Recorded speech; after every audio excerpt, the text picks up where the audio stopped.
Coba didatang ya.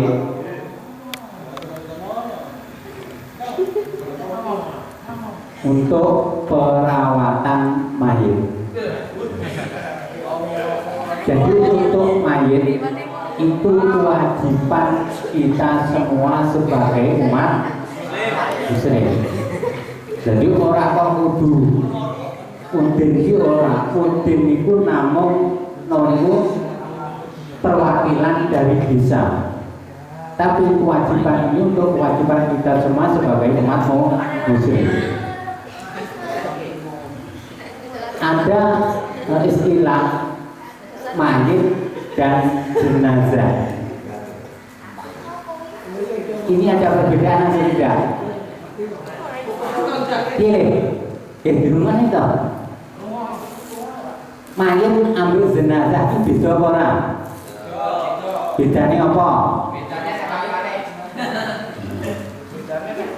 Jadi kalau mayit itu sebutan untuk orang yang meninggal yang belum mendapat perawatan, itu namanya mayit. Tapi kalau sudah mendapat perawatan itu namanya jenazah pun itu.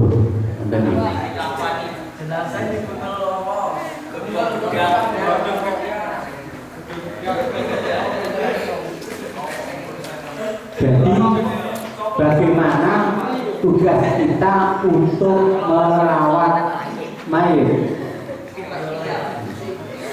Coba saya ngerti. Orang tahu takziah? Orang tahu. Jadi untuk merawat mayit itu ada 4 perkara. Yang pertama yaitu memandikan. Itu yang pertama tugas kita untuk mayit. Dan yang kedua yaitu mengkafani. Setelah kita mengkafani, kewajiban kita yang ketiga yaitu mensolati. Dan setelah kita solati, yang terakhir kewajiban kita apa? Mengkubur atau memakamkan. Itu tugas kita kepada seorang mayit. Ya, untuk kategori mayit itu macam-macam. Untuk kategori mayit itu macam-macam. Ada berapa saja mayit itu? Jadi mayit itu macam-macam. Orang kok awake dhewe ngopeni mayit itu kudu ngene ora. Enek sing mayit itu statusnya muslim. Jadi orang muslim. Kalau kewajiban kita untuk orang muslim yaitu memandikan, mengkafani, mensolati dan memakamkan. Dan untuk lagi kategori mayit yang dimaksud dengan syahid. Ya. Mati syahid itu mati yang berjuang membela agama Allah. Jadi kalau mati syahid tugas kita cuma cukup 2 perkara. Loro yaitu menyempurnakan kain yang dipakai. Kalau kainnya itu belum cukup, itu kita cuma menyempurnakannya dan memakamkannya, tidak usah memandikan dan mensolati. Itu yang statusnya syahid. Dan satu lagi ada status yaitu bayi prematur. Nah, ini kadang-kadang itu untuk menghadapi masyarakat itu juga susah juga senang, karena kalau bayi prematur itu kita mempunyai tugas sendiri. Yang pertama yaitu bayi dalam keadaan hidup, yang lahir dalam keadaan hidup prematur tapi keadaannya hidup. Nah, tengere bayi kuwi urip piye? Ada gerakan, ada gerakan-gerakan itu. Itu tengere nek urip. Dalam bayi itu keadaan hidup, tugas kita sama dengan mayat-mayat yang lain dewasa. Itu kalau bayi itu dalam keadaan hidup, lahirnya dalam keadaan hidup. Dan yang kedua, lahir dalam bentuk bayi sempurna, namun tidak diketahui tanda-tanda hidupnya. Mati tekon jero weteng kuwi piye carane lek ngatasi bayi sing kaya ngono kuwi. Yang harus dilakukan adalah segala kewajiban yang di atas selain mensolati mayit itu tadi. Jadi ora usah disolati kulit bayi dalam keadaan sudah meninggal dalam kandungan. Dan yang ketiga yaitu belum berbentuk manusia. Wujudnya tasih segumpal ana ngoten urung ketok lek wujudnya manungsa. Dan kalau yang seperti itu kita mendapati seperti itu, kita tidak berkewajiban apa-apa, tapi kita disunahkan untuk membungkus dan makamnya. Itu untuk bayi yang lahir meninggal atau prematur. Lagi ada tanda-tanda hidup dan kelahiran itu tadi, itu wajib memandikan, mengkafani, mensolati dan memakamkan. Tapi kalau keadaannya sudah meninggal dalam kandungan, itu kita cukup memandikan, mengkafani dan memakamkan. Kita tidak usah mensolati. Dan kalau bentuknya belum sempurna, itu kita tidak berkewajiban apa-apa kecuali disunahkan untuk membungkus dan memakamkannya. Itu untuk mayit yang kita hadapi. Karena ini kadang-kadang itu untuk berhadapan dengan masyarakat itu juga susah. Loh, didusi, kalau disulati itu orang disulati ini, kemudian itu kadang-kadang anak sing komen. Jadi ini untuk adik-adik bekal ke depan, karena Anda sekalian adik-adik ini untuk terjun ke masyarakat. Sampai bodoh belajar boleh ilmu, boleh itu sampai gawe nek masyarakat. Lek bapak ibu ora ngerti, sampean ditakoni ya kudu iso jawab mau sampean di sekolahne wae. Nggih. Dipun saged dipahami mboten? Saged kewajiban kepada mayit kita apa? Kewajibannya memandikan, mengkafani, mensolati dan memakamkan. Dan status mayat ada berapa? Dua wae. Mayat dan jenazah. Mayat dan jenazah. Apa statusnya? Ada mayat muslim, ada mati syahid, ada lagi prematur. Dan sekarang kalau kita menghadapi dengan adanya mayit kafir ini pripun?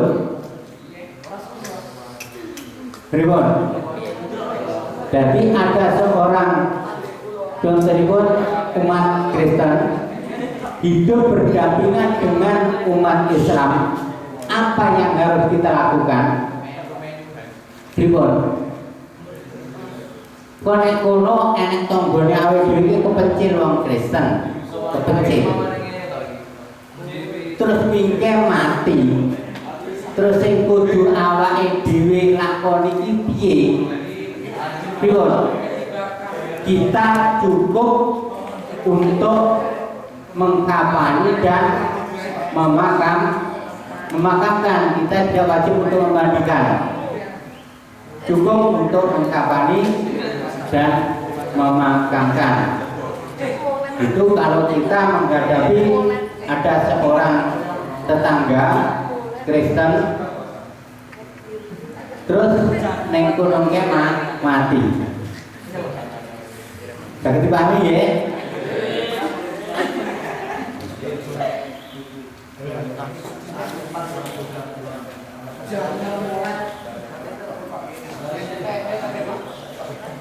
Nah, ini untuk sampai di sini mungkin dari adik-adik yang ingin bertanya masalah kewajiban kepada mayit tadi bisa ditanyakan. Sebelum kita melanjutkan ke berikutnya, gimana? Enek sing takok apa ora? Pripun? Saged? Insya Allah. Enak ya? Jawabnya tuh enak. Insya Allah. Lek awang resane yo iso, lek awang resane yo ora iso.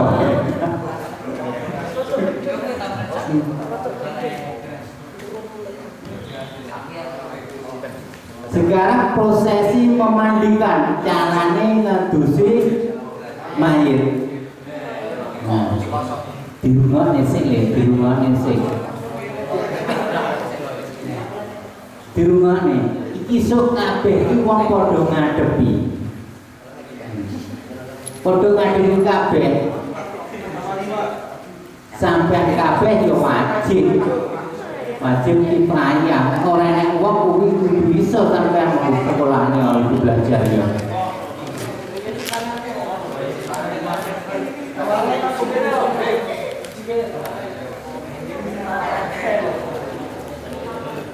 Jadi prosesi untuk memandikan mayit, sebelum mayit itu dibawa ke tempat pemandian, di tempat pemandian itu harus dipersiapkan alat-alat yang harus dipakai. Alatnya semua harus disiapkan. Terlebih dahulu yaitu disediakan seperangkat alat mandi yang dibutuhkan seperti daun bidara. Nah, kadang-kadang yang tentang wonten lagi. Niku kudu-kudungan saking anu kok. Iku namanya daun bidara yang dibutuhkan.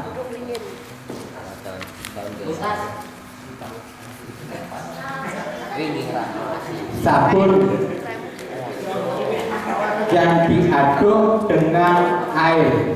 Pertama air bersih, air yang dicampur dengan sedikit kapur barun, handuk dan lain-lain. Itu yang diperlukan. Jadi kalau kita memandikan mayit itu seharusnya ada 3 wadah air itu tadi. Yang pertama yaitu air yang bersih yang dicampur dengan daun bidara. Setelah itu yang kedua air bersih untuk menghilangkan daun-daunnya nanti yang ada di menghilang. Yang terakhir yaitu air bersih yang dicampur dengan sedikit kapur barus. Dan praktek ini juga sangat sulit karena apa? Kebiasaan orang-orang dahulu itu seperti itu. Kalau merubah, kalau tidak sedikit-sedikit juga sulit menghadapi masyarakat, apalagi yang sepuh-sepuh. Itu gampang kok bisa ini, saiki ngene, ngoten. Angel. Dan seperti itu. Kadang-kadang orang yang mangku itu saja itu untuk berdebat. Padahal apa? Mangku mayit itu kan suka-suka kita, tapi ada kesunahannya. Kepala ada di tangan kanan, tapi orang-orang tua itu disalahkan. Yang di kiri ibu ngomongin iwo, Nyi boleh dikene tengen ngene lek ngadusi kan. Ngeten lho, tapi lek tangan kiwa kepala kan kanggo ngeten. Jadi ngeten kadang ngeten. Padahal kesunahan kepala itu di tangan kanan, tidak di tangan kiri. Itu pun juga dapat perdebatan untuk masyarakat. Nah ini kadang-kadang kula ini susah. Ya kula ngomongnya dan Pak, iki sak deleme sing urip kok gritane kok dus yo kena. Nih kesunahane kuwi sing api kepala ki nek tangan tengen lek mampu majid. Kula niki nggih kadang-kadang nggih di napa ditutupan kali diangkat sepo-sepo niku. Ngoten niku terjun ke masyarakat itu nggih sulit, nggih susah, nggih seneng. Pas seneng sing penak ngono kan nggih seneng lek pas wonten permasalahan nggih susah ngoten Pak Rul. Niki untuk memandikan mayit. Dan kesunahan lagi sebenarnya untuk apa? Membersihkan itu kita disunahkan untuk pakai kasut tangan. Dan kalau membersihkan tempat kemalannya, kotorannya itu pakai tangan kiri. Lah ning masyarakat kuwi kudu tangan tengen lha niku lho. Terjunine masyarakat susah nggih lah. Seneng krana napa? Mumpun kebiasaan wong sing sepuh-sepuh dhisik akhirnya lek berubah lek ra titik-titik yo kangelan. Dadi perselisihan antara pun masyarakat kalian kita sami ingkang badhe nindakaken kewajiban menika. Cobi sampean lek pasan Pak Irul mungkin nggih sering nggih. Lek nyawi kudu tanten. Ora tak kiwa. Ngoten.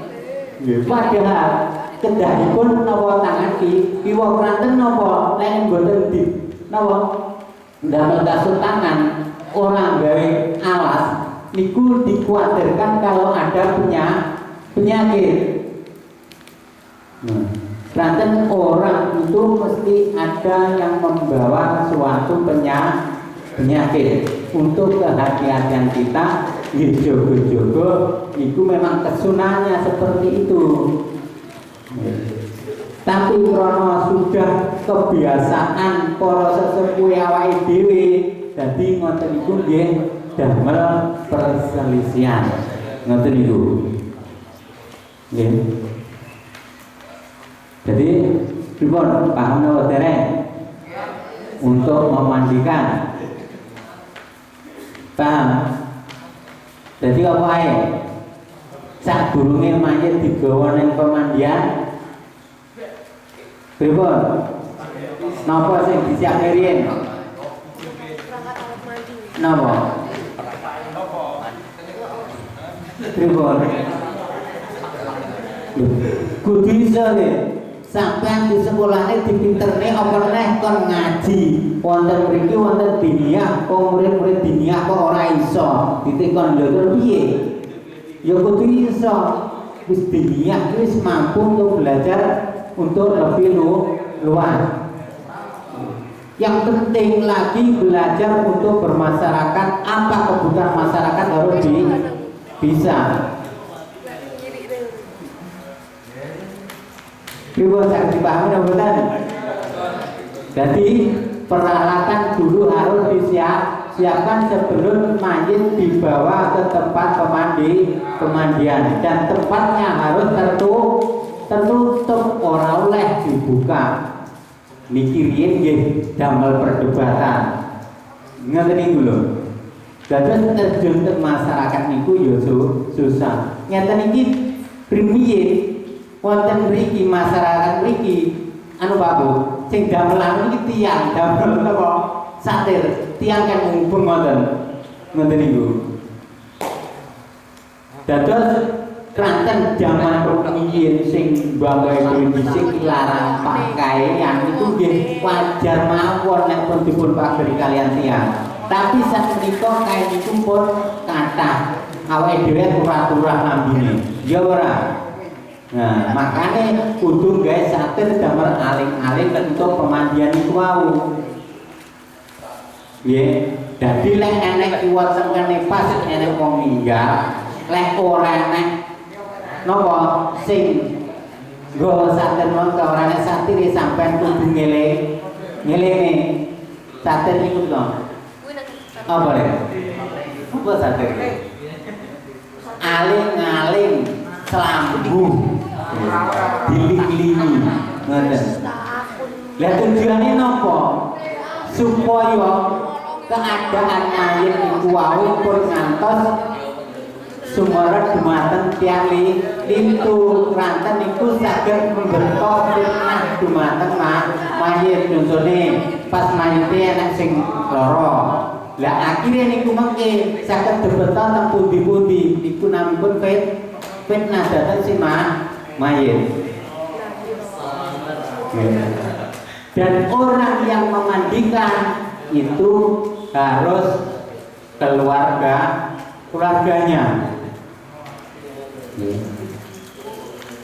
Lek lanang sing ngedusi ya lanang, lek wedok ya wedok kudu keluargane. Nggih. Pun dan dipahami.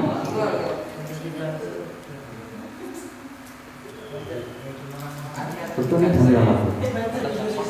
11.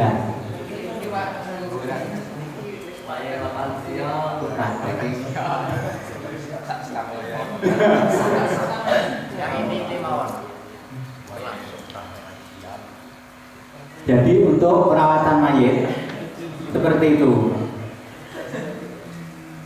Ini bisa dipahami ora sampean kira-kira nyantol ora utek sampean.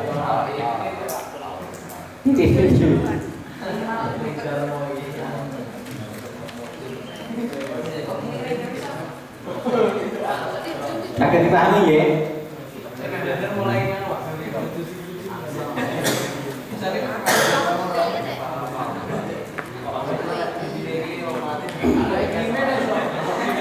Ya seperti itu harus bisa nih.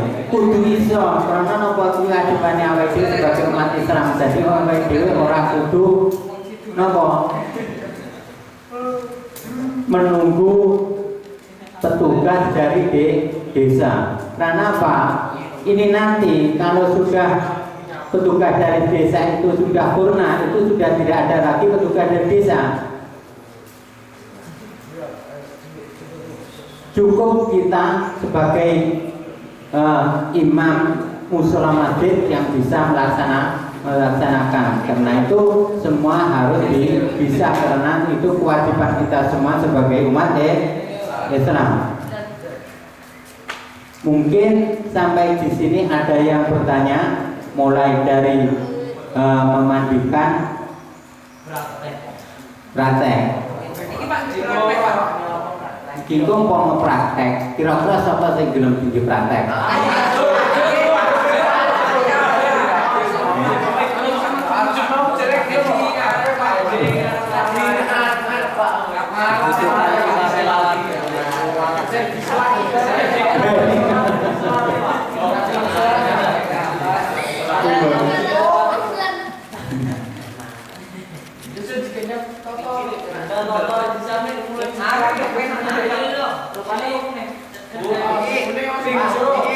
Praktek Pak, sing dadi mayit Pak. Ya wis kae. Pasti Pak. Kalau kita lagi izin kamar mandi Pak.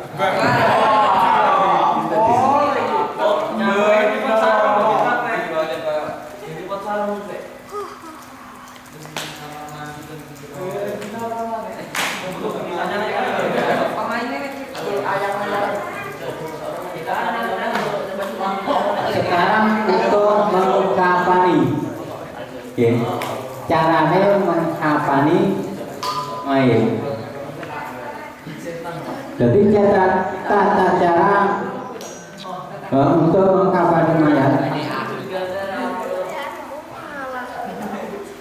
Sebelum mayat itu selesai dimandikan, disiapkan dulu, yaitu 5 lembar kain kafan yang bersih dan berwarna putih, yang terdiri dari baju kurung, surban, dan 3 lembar kain lebar yang digunakan untuk menutupi seluruh tubuh.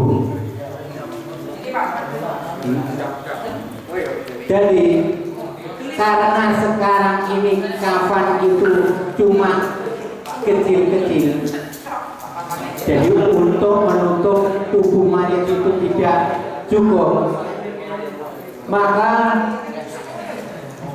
didobel. Yang dulunya yang di sini butuhkan 3 lembar itu menjadi 6 lembar karena itu disambung. Jadi kalau kain kafannya itu lebar cukup untuk mengkafani mayit, itu cukup 3 lembar. Karena kalau tidak cukup untuk mengkafani itu menjadi 6 lembar disambung. Biasanya yang terjadi di sini itu kain kafannya cuma kecil-kecil, ya cium. Ukurannya sing cium itu, duka kawasan ini motor itu terpundi. Padahal yang lebar itu juga ada, tapi yang dibeli itu yang cium-cium. Akhirnya buatan cukup kali dulu. Makanya motor itu malah muakan, double. Banyak cukup terlalu malah 6.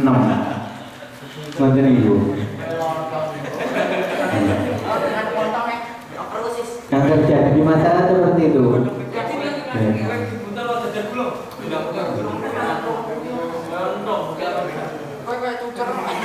Jadi yang kedua,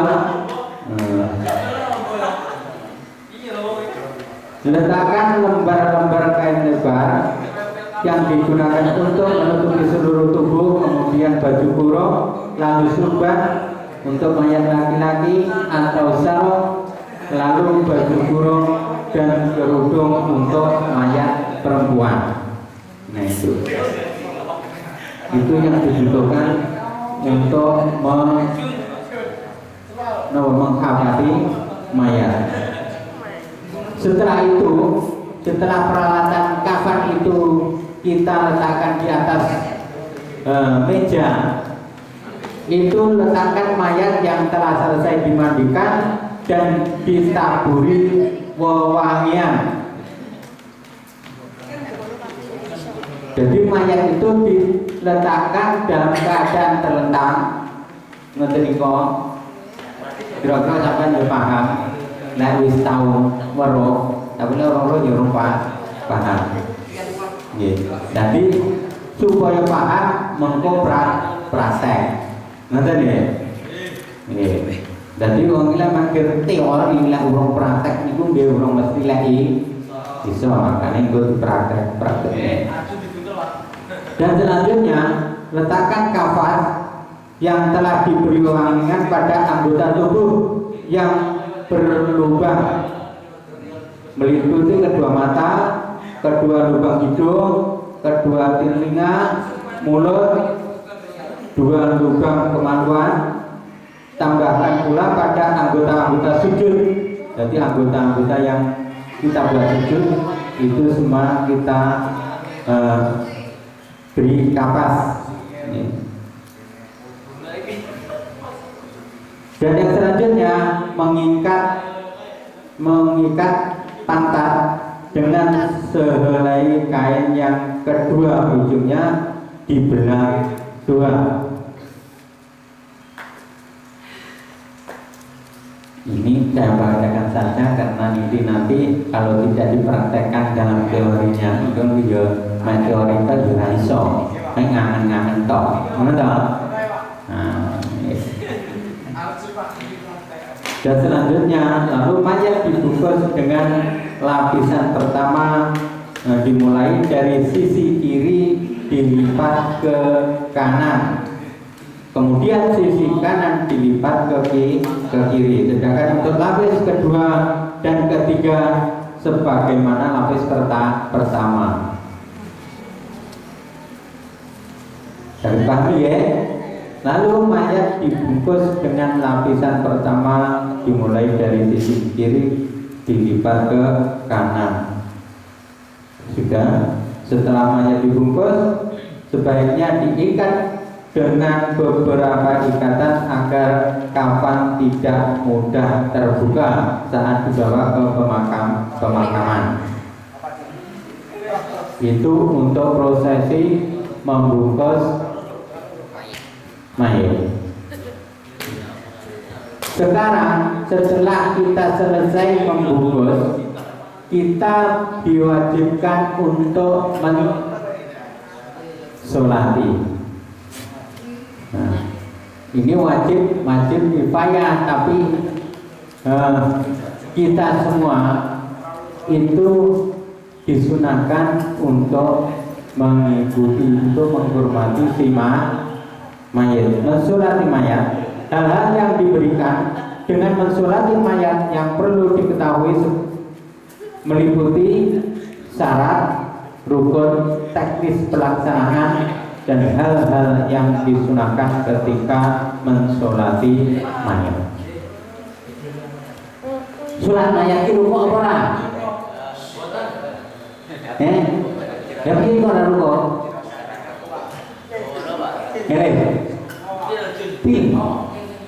Piye sujud apa ora sholat mayat iki? Nyapa kok ora sujud?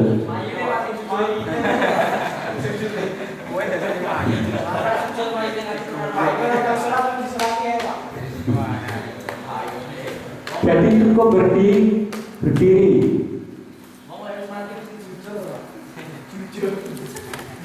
Jujur nanti.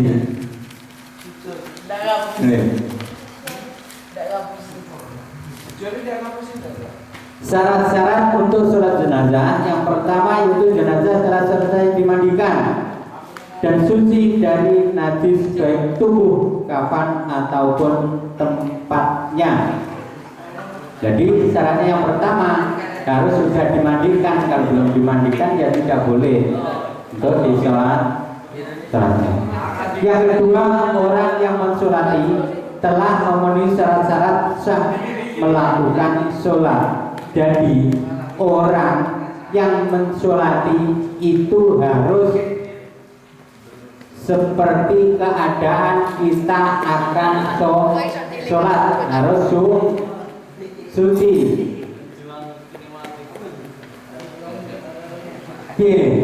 Suci ini bersih. Caranya gini.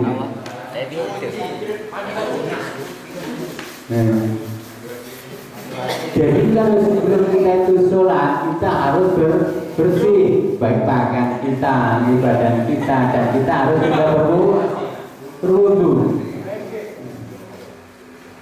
Dan yang ketiga, posisi mensolati berada di belakang jenazah jika jenazahnya laki-laki. Dan bagi imam atau mufarid sebaiknya berdiri tepat pada kepala. Jadi lek manteniku laki-laki lanang kaya kuwi. Tempatnya imam itu di apa? Belakang apa? Tak diomongin dulu surah. Piye sampai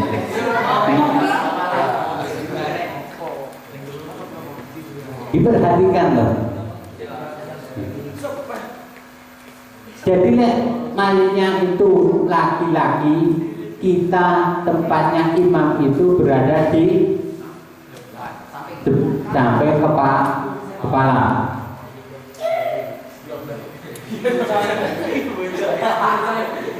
Jika jenazahnya perempuan maka posisi tepat pada pantat. Pantat itu ngerti apa?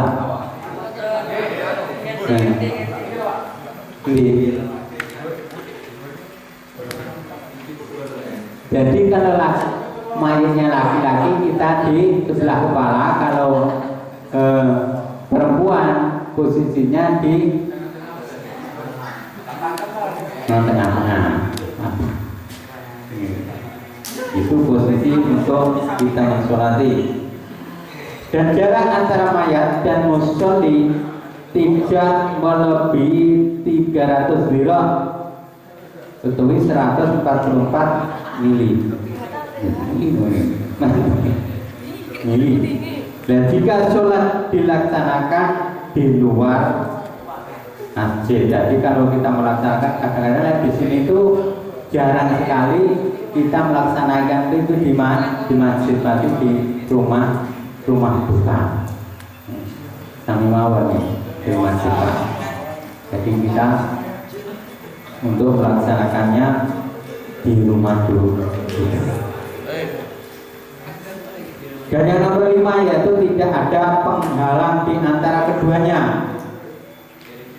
Maksudnya penghalang, ngerti apa?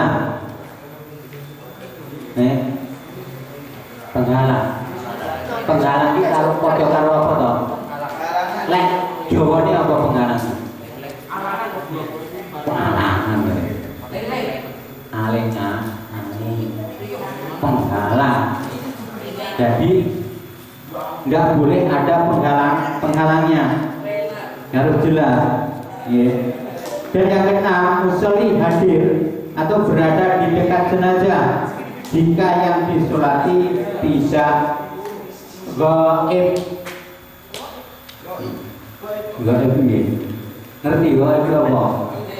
Apa? Siring gaib. Allah itu gaib atau jelas? Gimana gaib itu?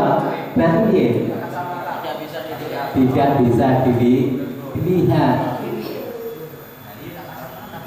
Jadi awal dewi lagi mensolati, kalau tidak mayatnya boleh masukin gaib di tempat yang lain jauh, kita mensolati di sini, itu namanya gaib.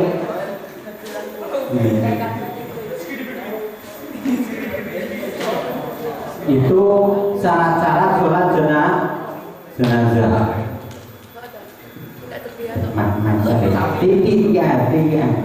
Titik rukunnya. Rukun sholat.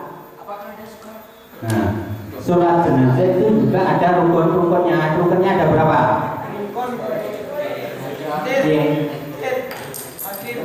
Rukunnya sholat jenazah ada berapa? Apa ya? Itu apa ya? Orang kudu yang ngerti toh. Masa ada orang ngerti? Enak piro syaratnya? Rukune sholat jenazah. Enak? Loro apa? Loro apa? Jadi rukun sholat jenazah ada 7. Yang pertama, berdiri bagi yang mampu. Kedua, hadir.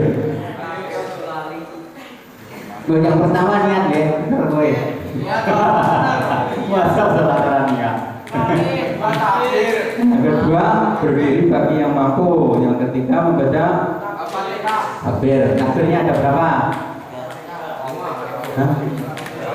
Takbir. Enak kira sholat jenazah takbir. 4. Ada 4 takbir. Terus yang keempat membaca surat Al-Fatihah. Setelah itu membaca apa?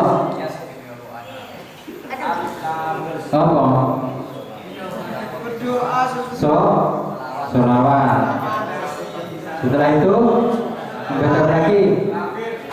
Nah, pokoknya membaca Fatihah, takbir, terus membaca sholawat, terus takbir. Setelah itu membaca doa. Terus takbir membaca doa kedua. Setelah itu salam. Salam apa? Jadi insya Allah bisa untuk praktekkan ya. Tujuh 3. Jajak mungkin saya Pak Irul untuk tambahan. Dalam langsung praktek lawan ya.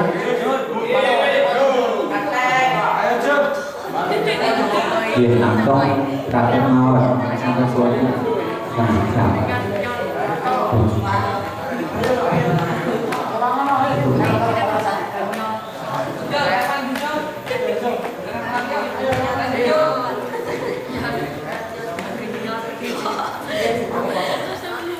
Praktek, nah.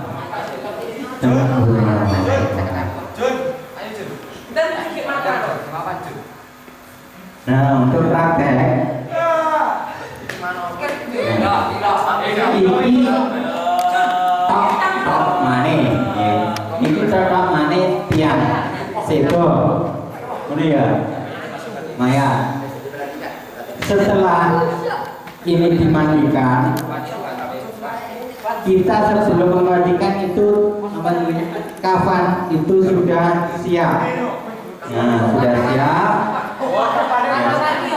Kafannya yang lebar itu ada 3, yang lebar 3, untuk kerudungnya 3, 1 baju kurung, 1 untuk sarung untuk yang laki-laki, ya. Halo.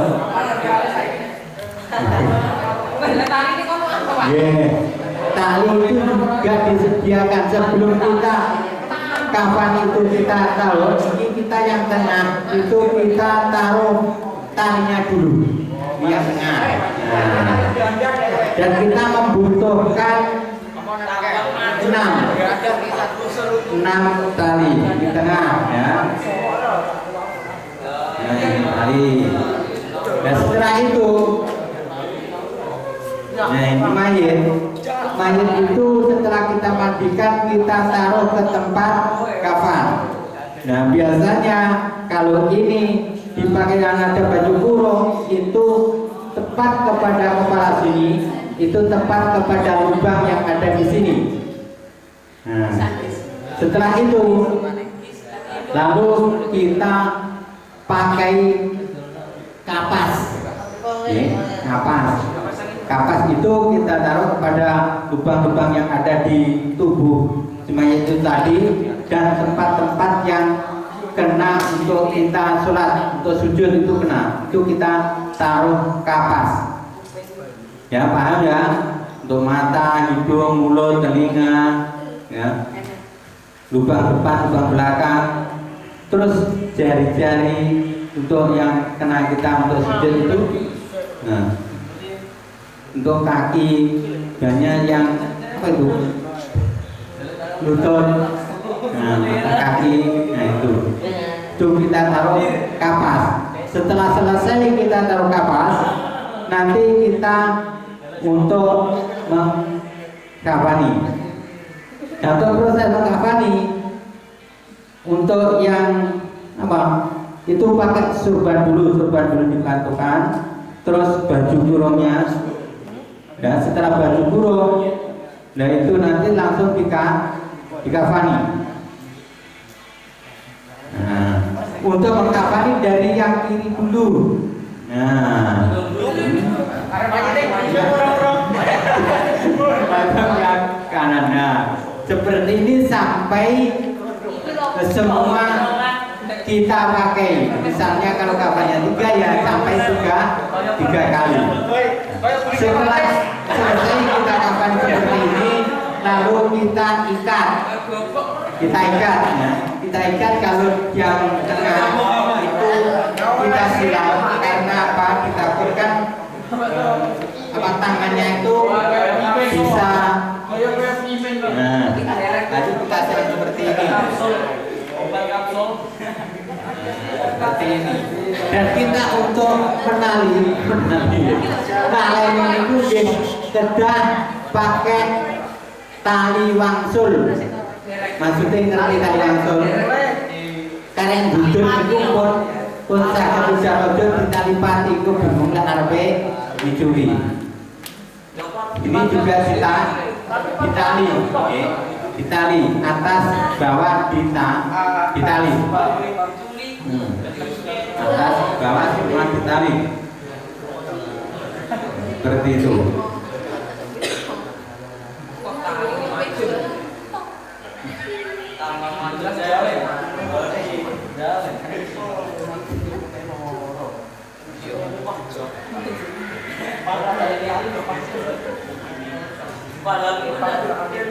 diperhatikan sini. Jadi nanti kalau kita itu menghadapi suatu kematian di suatu masyarakat, kita bisa untuk mengerjakannya.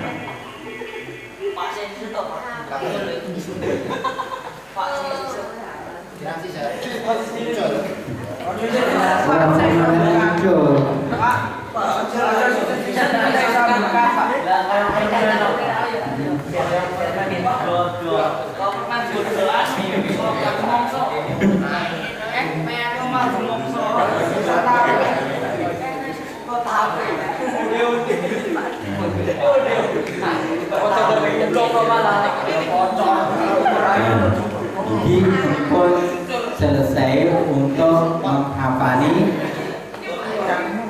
jenazah. Dan setelah ini kewajiban kita apa? Oke, di rumah itu. Di rumah kita.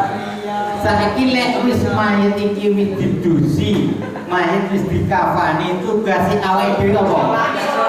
Sholat. Disolati.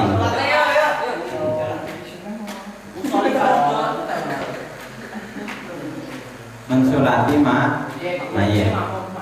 Dan setelah mensolati nanti kita membawa ke makam untuk dimakamkan. Sekarang untuk mensolati mayit itu sampean wis iso urung niate. Pripun? Urung iso. Berarti ora tau menang munggah ya. Wedi. Kenapa wedi? Mayite ora nyapa kok wedi nyapa. Nyapa? Medeni. Sing medeni apa nih? Ribon. Untuk sholat jenazah.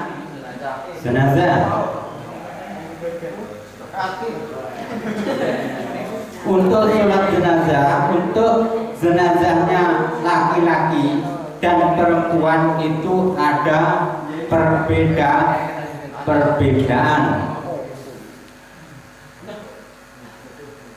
Jadi lek mayite lanang niate piye?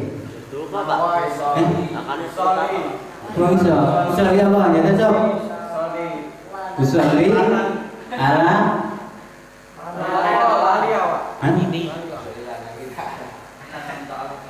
Usolli ala apa? Ada mayiti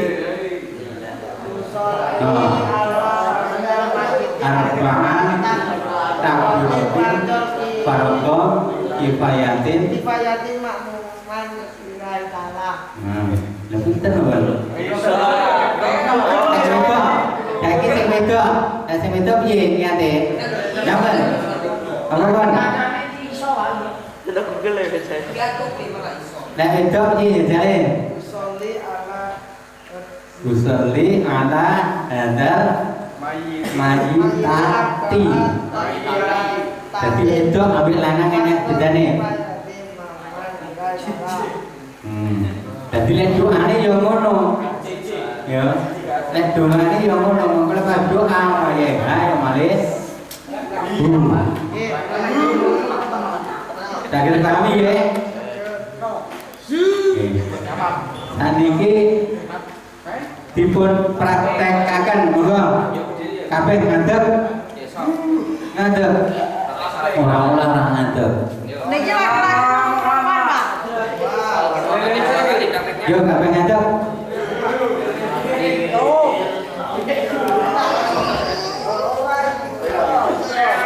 Masuk garis ngadeg.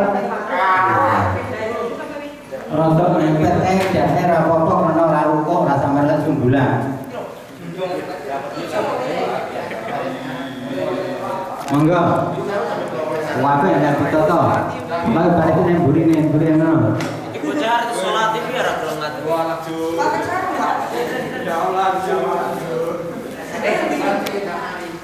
Ayo, pindah. Pindah nih. Ayo pindah. Itu kan 3 sap. Nah. disunahkan untuk pakaian